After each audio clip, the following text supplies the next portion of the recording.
So, the reviews are out for Resident Evil 9 Requiem, and honestly, a lot of my fears have just come to fruition. It looks like a game that's probably going to be good. It's going to be somewhat of a sacred cow that's not going to be allowed to be criticized because it's fancy, it's new, and it's shiny. But when you look at it, not even under a microscope, just a step or two closer, you can see a lot of issues crop up. My first problem is that, again, there's this bait and switch with Leon and Grace.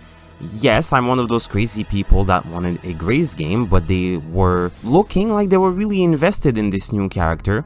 But then they kind of folded under the pressure and added back Leon, which again could have been a good thing, can still be a good thing, will probably be a good thing. But now apparently you have this whiplash according to reviewers, because you essentially play Resident Evil 1 and then you play 4 just back to back.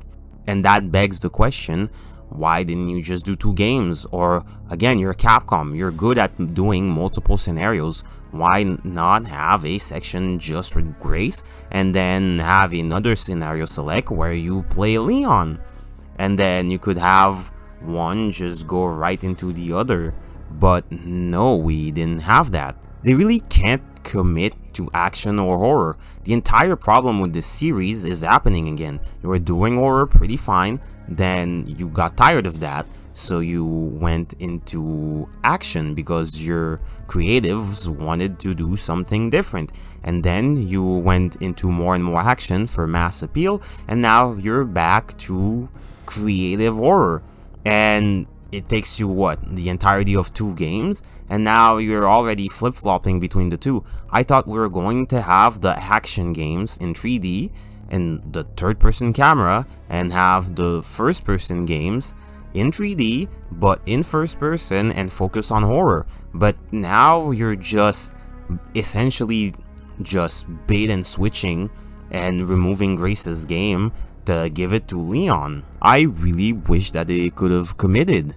And now that brings me to my other point. It seems that a lot of the little pet peeves I have with the RE game engines are back, like the reticle blooming, the enemies being grabby and having long hitboxes, and the sloppy movement. They're all things that they don't add anything. And it just seems like they were brought back because, well, people want certain things, and those come with issues, and we just can't be bothered ironing out the kinks. It's kind of the reason why I've only played Resident Evil 8 just once, because it's this kind of game that's like candy. It's a ton of sugar, it's really good, but you can't make several meals out of that.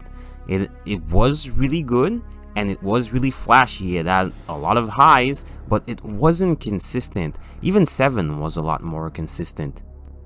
That first segment was pretty good, but it's over too soon.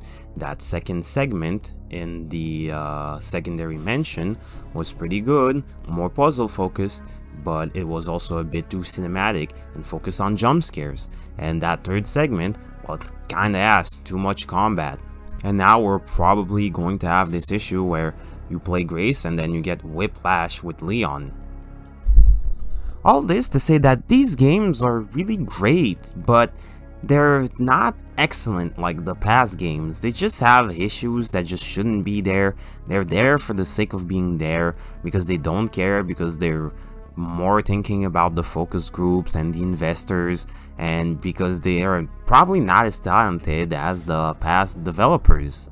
And RE9 is going to come out, but is it going to have the impact on the industry as much as the originals did? Because think about it.